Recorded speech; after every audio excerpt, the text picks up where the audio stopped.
we are going to discuss the muscles of middle ear. The muscles of middle ear are tensor tympani and stapedius.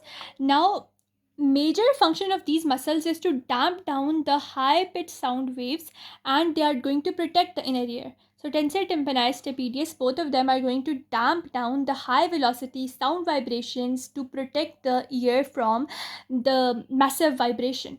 Now, tensor tympani, it lies in a bony canal that opens at the lateral end on the anterior wall of middle ear. I told you when we were discussing the middle ear anterior wall that it has something superiorly, then something inferiorly. So something superiorly, that was the canal for the tensor tympani to enter. Now, in this canal, the tensor tympani muscle will be entering bony canal that opens onto the lateral end of the anterior wall of middle ear, and at the medial end on the base of the skull the auditory tube just lies below the canal. So at the lateral end you have the tensor tympani muscle entering, and on the medial end or the inferior portion of this anterior wall you will have this portion that is your auditory tube. So tensor tympani is superiorly located, and inferior to it you have the auditory tube. The muscle also arises from the wall of this canal. So this is a canal, and from the walls of the canal the muscle is going to originate. Some fibers are going to originate from the cartilaginous part of the auditory tube, and some fibers are going to originate from base of skull. So certain fibers will be originating from cartilaginous part of the auditory tube, like fibers are originating from below portion, and some fibers are going to originate from the base of the skull, that is above portion. So above fibers are originating from base of skull, below fibers are originating from the cartilaginous part of auditory tube. Now the muscle ends in a tendon, and the tendon is going to reach the medial wall of the middle ear. As soon as the tendon reaches the medial wall of the middle ear, there is a processus cochleariformis, and in the previous thing that I was telling you, the processus cochleariformis is going to form a pulley, and on the pulley the tendon of the muscle will be somewhat like this, and the pulley will allow the tendon of the muscle to move laterally across the tympanic cavity to be inserted into the handle of malleus. Let's see all of that. So as I told you that this tensor tympani muscle was lying in a canal that was superior to the auditory tube. So you can find it superior to auditory tube. Also, I was telling you that its superior fibers are going to originate from base of skull, and inferior fibers are going to originate from the auditory tube. Now, below this, between the muscle and the auditory tube, there is this process of the bony portion which is known as processus cochleariformis, and the processus cochleariformis, it forms a pulley like thing.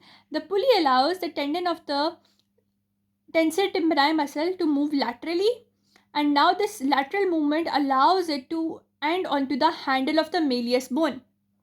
If you have not studied the malleus bone until now, so you should know that the malleus bone has a head, it has a neck, it has an anterior process, and then this long process going downward, that is the handle. So the muscle originates from base of the skull or the auditory tube, then it moves via the tensor tympani, via the processus cochleariformis, which makes a pulley and allows the tendon of the muscle to be inserted into the handle of malleus bone. So easy it is. Now the tensor tympani, it is supplied by mandibular nerve. Mandibular nerve is the major supply of tensor tympani, and fibers, they are going to pass through the nerve to medial pterygoid and through otic ganglion without any relay. So they are saying that the mandibular nerve, it comes from the medial pterygoid. After supplying it, it passes through the otic ganglion, and then it supplies the tensor tympani muscle. So this is how mandibular nerve supplies the muscle.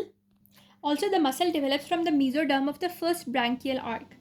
Now we will study about the second muscle, that is the stapedius muscle. It is also lying in a bony canal that is related to posterior wall of the middle ear. Now the first thing, that was the our first muscle, that was this tensor tympani, that was related to anterior wall of middle ear. Now in the posterior wall of the middle ear there will be another muscle originating, and that is the stapedius muscle. It is posteriorly located, posteriorly and below the canal. Posteriorly and below, this canal is continuous with the vertical part of canal of the facial nerve, and anteriorly canal opens into the summit of the pyramid. So there are two things about this canal. Posteriorly it is going to open into the vertical part of facial nerve canal, and anteriorly it opens into the summit of the pyramid. Anteriorly the pyramid, posteriorly the facial nerve and its canal. Now muscle is going to arise from the walls of the canal, like the tensor tympani muscle. This muscle is also going to arise from the walls of the canal, and the tendon emerges through pyramid and passes forward to be inserted into the posterior surface of neck of the stapes. So as I told you, anteriorly there was the pyramid, so tendon of the muscle is going to originate from the pyramid, but now where it will be inserted? It will be inserted on the posterior surface of neck of the stapes muscle. That is why it has the name stapedius. And stapedius muscle, because it was posteriorly related to the facial nerve, so it is supplied by the facial nerve, and it develops from mesoderm of second brachial arc. So it is very easy muscle. Like the other muscle, that was this tensor tympani muscle, on the posterior side of the middle ear we have the muscle that is known as stapedius muscle. The stapedius muscle is related to the posterior wall and the posterior canal, but its fiber are originating from that portion and the canal, but its tendon is going to insert into the neck of the stapes. That is why it is known as the stapedius muscle. And because it was anteriorly related to the triangle, so we can say it is originating from the triangle and it is inserting onto the posterior portion, that is the facial nerve canal. Because it is associated with the canal of the facial nerve, so its nerve supply will also be originated from the facial nerve. And this muscle, the tensor tympani, originates from first brachial arc, mesoderm, and this muscle, the stapedius muscle, arises from the mesoderm of the second brachial arc. With that, we are done with the two muscles of the middle ear, that are the tensor tympani and the stapedius muscle. And they are going to damp the sound vibration to protect our ear from excessive vibration and ultrasound.